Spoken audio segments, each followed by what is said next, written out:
Je suis arrivé à l'ORTM quand j'étais photographe. Je venais juste de décrocher mon brevet de technicien en comptabilité. Mais l'ambition pour le journalisme date de ma tendre enfance. Quand j'avais 12 ans, j'ai nourri cette ambition d'être journaliste et je m'y suis consacré jusqu'à aujourd'hui. Je suis arrivé à l'ORTM après 4 années d'expérience à Radio Tabalé comme animateur. Je n'ai pas eu la chance d'aller au lycée et de faire un cursus normal pour aller, après le bac, aller dans une école de journalisme. Donc j'ai appris une grande partie sur le tas. Et donc je suis arrivé en 2007 comme photographe. Et ayant découvert mes talents de photographe, il y a quelques producteurs qui m'ont accepté dans leurs émissions, comme Savannah Gapou dans Samedi Loisirs, Aramafate Mbaye Bouakar dans Top Étoile. Et par la même occasion, j'ai travaillé sur des plateaux de production cinématographique, notamment dans Walaha, où j'étais à la fois photographe de plateau, assistant, cadreur et puis comédien. Et par la force des choses, puisque je suis resté longtemps dans la boîte, j'ai été accepté en 2001 pour un stage en caméra. Stage que j'ai effectué pendant 3 mois et puis après j'ai continué comme bénévole jusqu'à 2005. En 2005, il y a eu un test de recrutement auquel j'ai été admis avec 6 autres personnes. Et j'ai commencé donc, ma vie professionnelle proprement dit régulière à l'ORTM en 2005. Et puisque j'avais pour ambition d'œuvrer dans le journalisme, d'évoluer dans ce métier, heureusement le directeur qui était à l'époque présent avait même cette attitude d'encourager les gens dans ce qu'ils voulaient faire. Et il m'a aperçu, il m'a appréhendé, il a cru en moi et il m'a encouragé. Il m'a dit je vois que tu as un avenir, est-ce que tu as envie d'avancer? J'ai dit c'est mon souhait. Il m'a encouragé, donc c'est comme ça que je me suis inscrit pour une formation à distance, au Centre national de formation à distance à Paris, c'est dans la région parisienne, où j'ai fait un cycle de 15 mois de formation en journalisme. Et au cours de cette formation, j'ai été admis donc, à la rédaction du journal télévisé comme stagiaire en journalisme et reporter d'image, statut que j'ai gardé jusqu'à 2010, où j'ai demandé un congé de formation pour aller faire un master en journalisme à l'École supérieure de journalisme de Paris. Après ce premier master qui a été sanctionné par un diplôme en novembre 2011, j'ai fait un second master en stratégie de communication numérique et publicité, parce que j'appréhendais déjà les enjeux de la révolution numérique et la nécessité d'évoluer vers ça. Cette formation, je l'ai achevée en 2012. Jusque-là, je n'ai pas déposé mon mémoire de fin de formation parce que, entre-temps, j'ai eu des difficultés avec l'administration puisqu'il y a eu des changements. J'étais parti en France avec un congé de formation de 2 ans. Donc, le congé de formation ayant expiré, j'étais obligé de revenir demander le renouvellement qui m'a été refusé.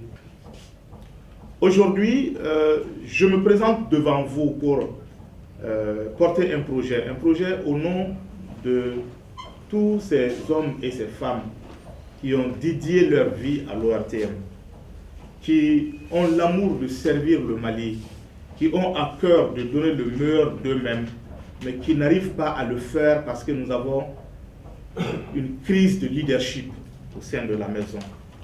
L'ORTM est un service public, comme on le dit, établissement public à caractère administratif, qui s'est fixé comme slogan la passion du service public.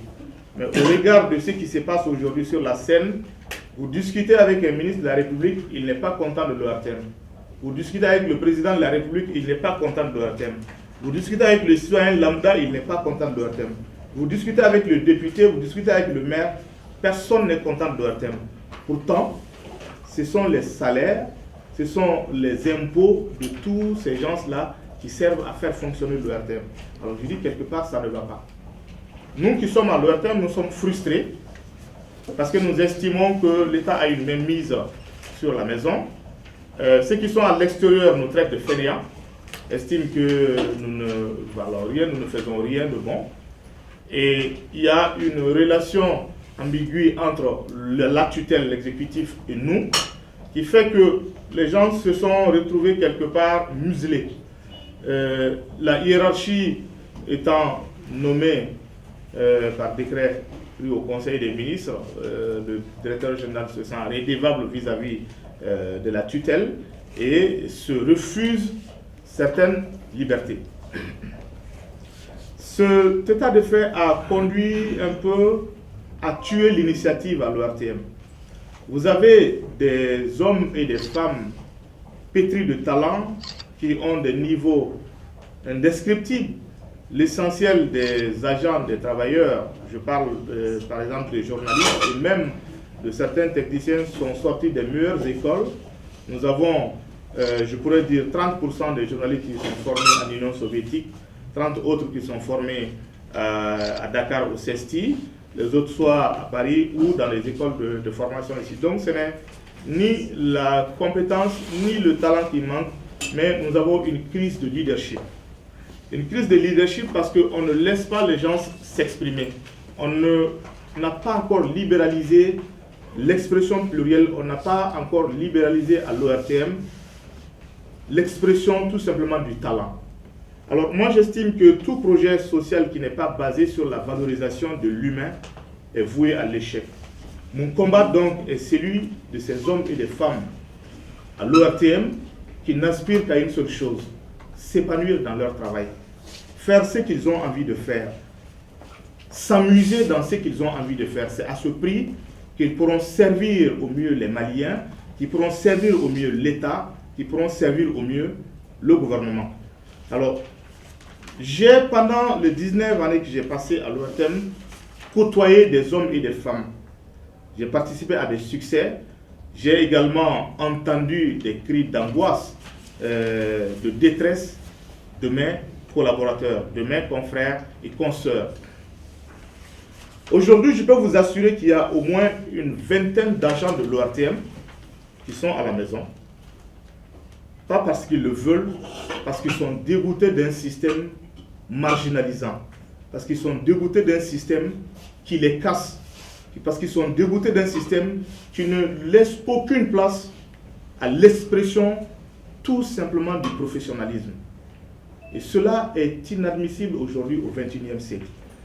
Avec la révolution technologique, la collecte, le traitement et la diffusion de l'information n'est plus l'apanage des seuls médias, encore moins des médias publics. Nous avons aujourd'hui avec les réseaux sociaux, n'importe qui peut se lever aujourd'hui, collecter une information, la diffuser à grande échelle et noyer du coup l'information gouvernementale. Alors si dans ce contexte-là, nous continuons à museler les gens, à empêcher les gens tout simplement de s'exprimer dans ce qu'ils ont envie de faire, on va vers la médiocrité. Et l'ORTM est aujourd'hui le grand malade. Le grand corps malade, parce que, comme j'aime bien cette boutade-là qui dit que le mariage c'est comme une ville assiégée, ceux qui sont dedans sont pressés de sortir et les assaillants sont pressés d'entrer. L'ORTM est à ce stade-là aujourd'hui. Nous qui sommes dedans, nous en avons marre. Ceux qui ont la possibilité d'aller ailleurs, notamment les fonctionnaires, le plus souvent, quand ils ont une petite opportunité, ils s'en vont. Alors nous autres qui sommes des contractuels, nous sommes condamnés à vivre dans cette maison avec le peu que nous pouvons faire, avec le peu qu'on nous offre, même si nous avons la volonté de transformer cette boîte-là en la meilleure chose dont le Mali peut rêver. Moi, quand j'étais tout petit, la radio Mali, il n'y avait pas encore la télévision, la radio Mali était la fierté des Maliens. Mais aujourd'hui, vous regardez l'ORTM, vous regardez la radio et la télévision. La radio est un peu écoutée parce que ça reste quand même quelque chose qui informe et qui tient compagnie aux ruraux. Mais vous regardez la télévision malienne, rares sont les Maliens qui regardent la télévision malienne s'ils ont le choix. Très rare. Alors, pourtant, c'est censé divertir les gens, c'est censé éduquer les gens, c'est censé déconstruire les stéréotypes et les complexes. Mais aujourd'hui, nous qui sommes à l'ORTM, nous ne pouvons pas vous dire, voilà un tel programme, ça va passer à tel moment. Et ça, ce sont des choses qui ne peuvent pas marcher. Donc,